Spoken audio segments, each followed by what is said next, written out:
the revolution. In fact, for the next warning, spoiler for the next 115 episodes, we may not reach the revolution at the pace we're going, because we're just thinking of what led to it, existential concerns, the presence of birds. The last comment we had was about that. Oh, in fact, this fellow who saw only one. People see double when they drink. What's the explanation when they instead of two they see just one? That, but oh, he was referring to this guy. Please don't know what you want. They are the show. I'm just here to.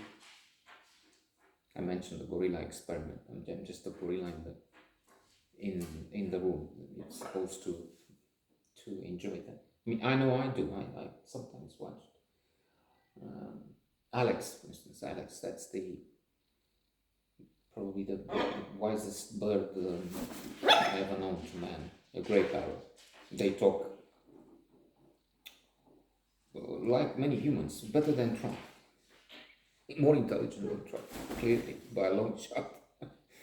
So you could search for it, Alex the parrot. Dr. Aline Pepperberg. So anyway, I was talking in the previous episode about this thing that happened in the communist states, which may show some of what happened, some aspect of life in some ways. I don't really remember the name, but I'm just saying Clara, this girl I met in the students' hospital. I said, where somehow, I don't know why, but well, one reason would be because the hospital was small, but not as big as this house, a little bigger. And we had women at the ground floor, maybe some administration. First floor, the girls, the women section, and at the second level, men. But somehow they had you walk the steps, you climbed up the steps, I think, through the women's section to the men, and down. Anyway, there was a correspondent or something, so we met. We liked each other. Maybe it was also in her case. Let's think modestly. Yeah. Was boredom, and so, okay, I'm trapped here.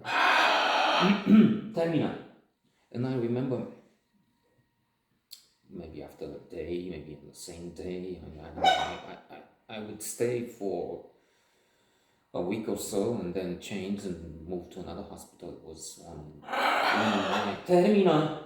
At one point I was, then later, but that was a serious near-death experience at Kolza. That's after the revolution, working very hard. One day I climbed the stairs to the office behind the Continental Hotel, and then I collapsed. Not really a coma, but out for some time, some minutes, maybe an hour. And then with the ambulance, the doctor in the ambulance says something like 1 in 3 in your case dies, or 1 in 3 survives. Doesn't matter, they didn't know, like, good Lord. So they had me in the hospital, ready for operation, for answers. And one of the most extraordinary things in my life, I'd say, it's clearly on the health side. So as I'm waiting there for next few days to have surgery, which probably still is one of the most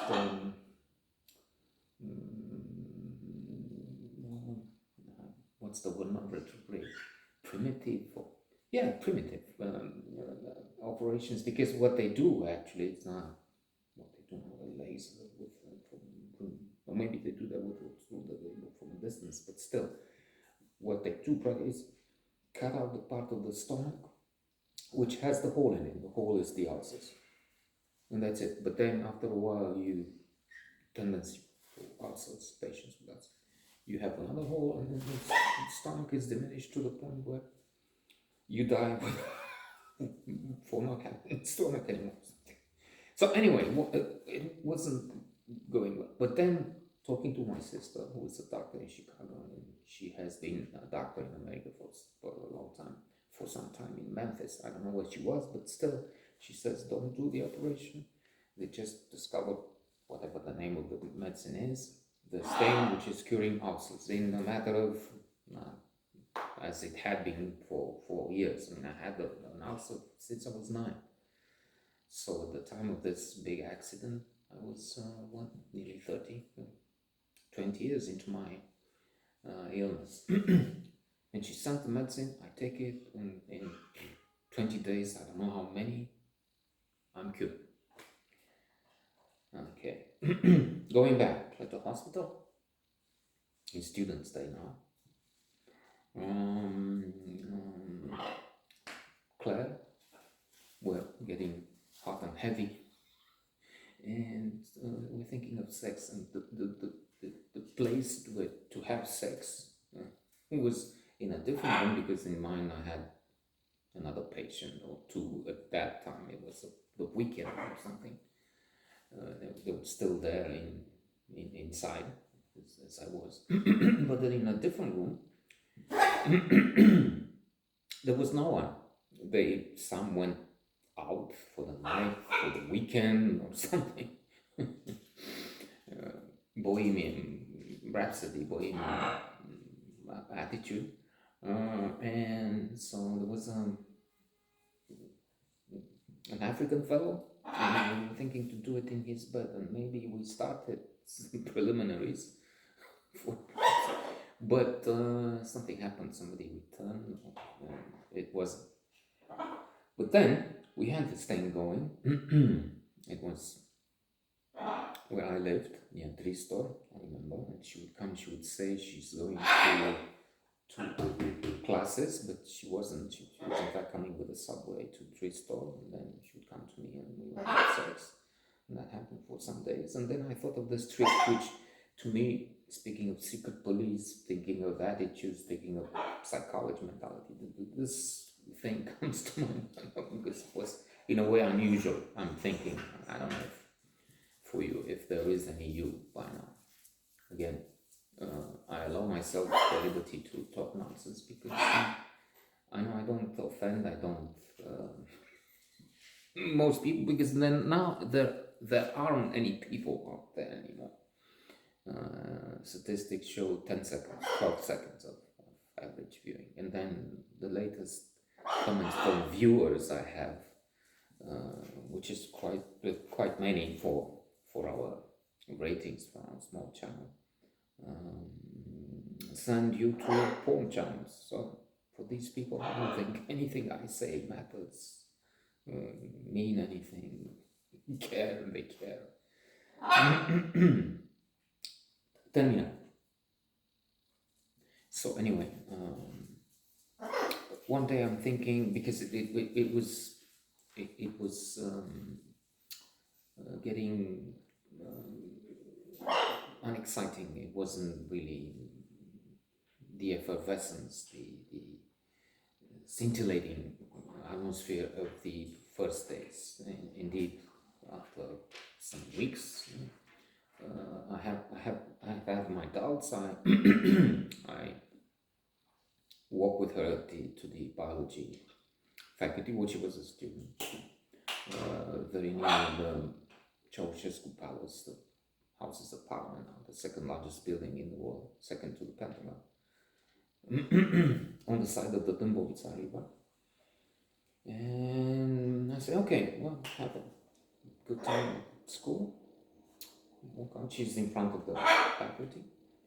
I walk, I pretend to go to the subway station, but then I take right immediately after the fence and watch her and see that she's coming out. She's not going into classes, as she said. And then she's going to the other subway station.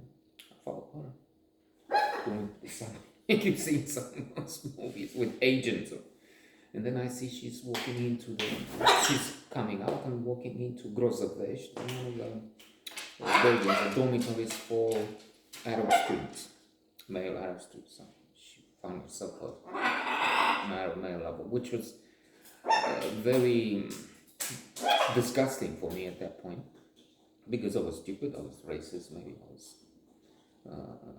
the Kami education I blame. I'm just foolish in admitting. But they were reviled, I would say, not because of color of skin, origin, and so on, being aliens, which sometimes happens because reading psychology, we have the tendency to belong to a group and reject those from small groups, post family, to larger ones as countries. But in those days, it was something else associated with them, which was very, very serious. So I keep mentioning communist regime, shortages, power cuts, hunger, people queuing for elementary things, bread, milk, never mind, I keep saying bananas, they didn't even exist. But you found everything in the dollar shops. But in the dollar shops, only foreigners were allowed. If you had a $5 bill, you would go to jail. Indeed, in the next episode, let's think of this. I have the, if I don't need to talk of Claire and what happened, because I don't seem to come to the end of that. Right? But when you have so many episodes ahead, although I'm thinking to change the name, I keep calling it Revolution, when in fact I'm talking for hours now of what happened before the revolution. Anyway, so I will be in Sinai, searched by the police. I have police at the door, police lieutenant, Georgi, whatever, and this is corporal, just agent, and the head of the hotel. They need a civilian party to witness, to see them finding some dollars with me. They had a suspicion. I'll tell you the story later, inshallah. So it was illegal. The ones who had the access in those dollar shops, and we could see mostly, and we blame and envy and so on, come to revile, were the students, and most of them were the Arab students, who acted with some excessive arrogance, I would say, because they were different. They were royalty. They had the things, and they had the women. You would have stockings, perfume things. We had answers, and the difference in power and financial ability, and so much more, was immense. We were the slaves of the ancient Rome, and they were the nobility. And you could see that in other ways. The cars, they could drive cars. Jalopy or modest cars, but they had the cars. Nobody was allowed to drive in the communist regime for large periods. One time they had one day, and then they decided, okay, only no cars except the nomenclatura, except terminal. And like I had this friend, if he was a friend, Marius, with a German passport. He would have his car and he would drive when nobody else did, except for Ceausescu and again a few of the more equal terminal. So there was this thing, this anger, this thing. And with Claire, I will continue tomorrow again, inshallah, because we finished the time allowed for today.